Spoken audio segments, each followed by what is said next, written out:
एक मिनट रुकिए, ये वीडियो आप ही के लिए है। आप किसी भी जाति धर्म के क्यों ना हो, ये वीडियो आप ही के लिए है और उन सभी के लिए जो आज अपने जीवन को लेकर निश्चिंत हो गए हैं। वह सब लोग आने वाले खतरे से अनजान हैं। हम सब जानते हैं कि हम 30 साल बाद, 40 साल बाद या 100 साल बाद मर जाएंगे। ऐसा कोई व्यक्ति नहीं है जो मौत को ना देखे, और मौत आज नहीं तो कल आनी ही है। मगर क्या आपने सोचा है कि मरने के बाद मेरा क्या होगा? बहुत से लोग आज इस बात से बिल्कुल अनजान हैं। सभी लोग जानते हैं मरने के बाद इंसान या तो स्वर्ग में जाएगा या फिर नरक में, और बहुत से लोग यही सोचते हैं कि हमने किसी का बुरा नहीं किया, हम तो स्वर्ग में ही जाएंगे। और कुछ लोग यह सोचते हैं स्वर्ग और नरक धरती पर ही है। जो इंसान बुरे कर्म करता है वह धरती पर ही उसका फल भोगता है। तो दोस्तों, अगर आप भी ऐसा सोचते हैं तो मैं आज आप सभी को रूबरू कराना चाहूँगा बुराइयों से और नरक से। एक दारू पीने वाला व्यक्ति भी सोचता है कि मैं नरक नहीं स्वर्ग जाऊँगा क्योंकि मैंने कुछ बुरा नहीं किया। एक झूठ बोलने वाला, चुगली करने वाला, व्यभिचार करने वाला, गलत संबंध बनाने वाला, हत्या करने वाला और चोरी करने वाला और ना जाने कितनी बुराई करने वाला व्यक्ति अपने मन में सोचता है कि मैंने कोई बुराई नहीं की। अब आप सोचिए, कोई नशा करने वाला स्वर्ग में क्या करेगा? या अन्य और कोई बुराई करने वाला व्यक्ति क्या सच में स्वर्ग जा पाएगा?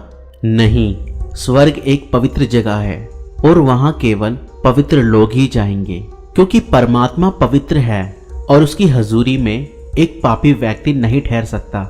जब आप कोई बुराई करते हैं तो आपका मन स्वयं खुद आपको दोषी ठहराता है, क्योंकि जो भी आप करते हैं आप स्वयं जानते हैं कि वह गलत है, फिर भी आप शरीर की इच्छा पूरी करने के लिए वह काम करते हैं। तो अब मैं क्या करूं कि मैं पवित्र हो जाऊं? इस बारे में हम बाद में बात करेंगे। पहले जानते हैं कि नरक में क्या है। वह लोग जिन्होंने अपने जीवन में बुराइयां की, वह सब लोग नरक की आग में डाले जाएंगे। अब नरक में क्या होगा? यकीन मानिए दोस्तों, नरक में हर पाप के लिए एक अलग अलग सजा है।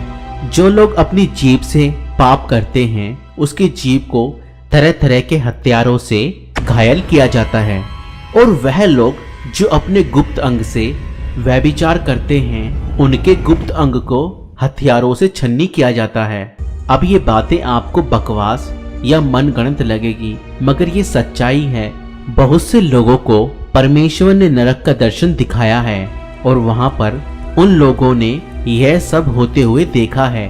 नरक सच में बहुत भयानक है, कोई भी व्यक्ति वहां नहीं रह सकता। नरक में पीड़ा बहुत ज्यादा है और नरक की पीड़ा सहन से परे है, मगर आप उस पीड़ा से अभी अनजान हैं, क्योंकि आपके जीते जी वह पीड़ा आपको कभी हुई नहीं। मगर यकीन मानिए दोस्तों, जब आप नरक में होंगे और वह पीड़ा का अनुभव कर रहे होंगे तो आपके पास फिर कोई दूसरा मौका नहीं होगा कि आप अपने पापों से तौबा कर सके। जब कोई व्यक्ति हॉस्पिटल में आखिरी सांस ले रहा होता है तो वह अपने घर वालों से कहता है, माँ, पिताजी, मुझे बचा लीजिए, मैं सब बुराइयां छोड़ दूंगा, मैं नशा करना और बुरे काम करना छोड़ दूंगा, मगर प्लीज मुझे बचा लीजिए। जब एक व्यक्ति बीमार या अपने जीवन के आखिरी चरण पर होता है तो वह तौबा करने के लिए तैयार होता है। तो हम उस अनंत आग की पीड़ा से बचने के लिए अंगीकार क्यों नहीं करते हैं? बहुत से लोग आज लाइफ इंश्योरेंस करवाते हैं, मगर ऐसी कोई कंपनी या कोई आदमी नहीं है जो आपके मरने के बाद आपको जीवन दे सके।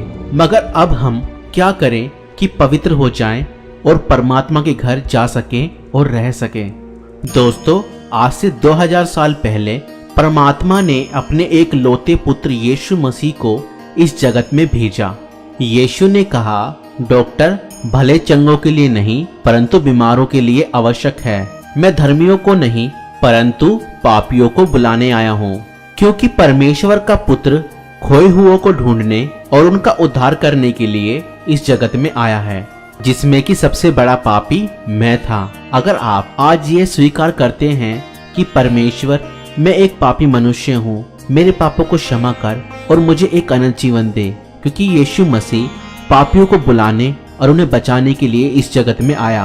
दोस्तों, परमेश्वर पिता ने यीशु मसीह के हाथों में स्वर्ग और पृथ्वी का सारा अधिकार दे दिया है।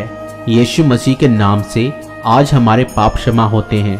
स्वर्ग और पृथ्वी और धरती के नीचे और कोई नाम नहीं है जिससे हमारे पाप क्षमा हो सके। केवल यीशु नाम ही हमें पापों से मुक्ति देता है।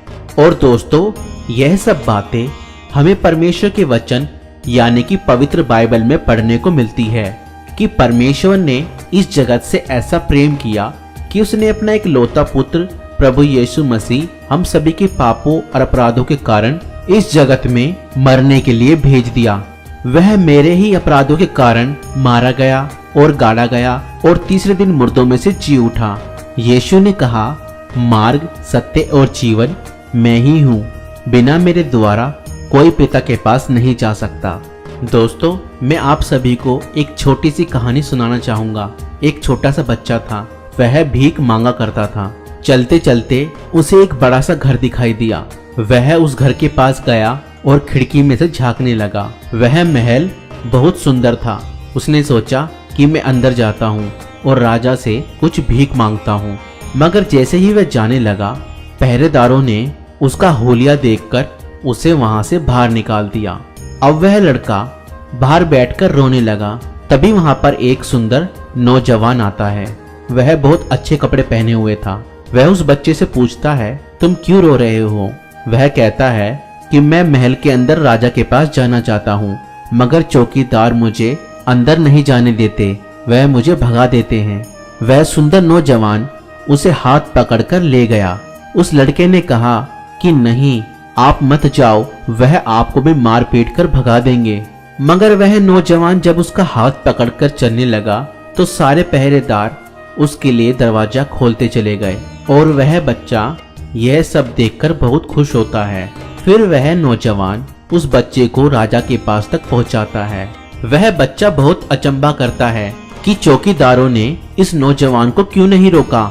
वह बच्चा उस नौजवान से पूछता है तो वह नौजवान उसे बताता है कि वह राजा मेरा पिता है। तो दोस्तों, इस कहानी का सीधा सा मतलब यह है, अगर आपको राजा के पास स्वर्ग में जाना है तो आपको राजा के बेटे यानी कि यीशु मसीह से रिश्ता जोड़ना होगा। दोस्तों, बाइबल बताती है कि जितनों ने यीशु मसीह को ग्रहण किया, परमेश्वर पिता ने उन सभी को अपना बेटा और बेटी होने का अधिकार दे दिया। अब वह परमेश्वर के बेटा और बेटी हैं।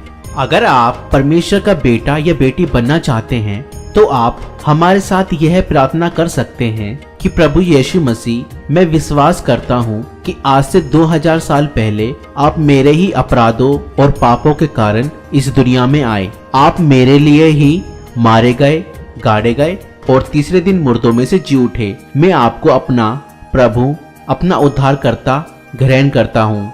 आप मेरे जीवन में आए और मुझे अपनी संतान बनाएं।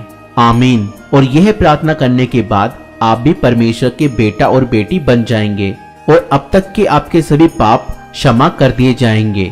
दोस्तों, ध्यान दें, यीशु मसीह आपके धर्म और जात को नहीं बदलता है। वह आपके जीवन और आपके मन को बदलता है और आपके जीवन में अद्भुत कार्य करता है।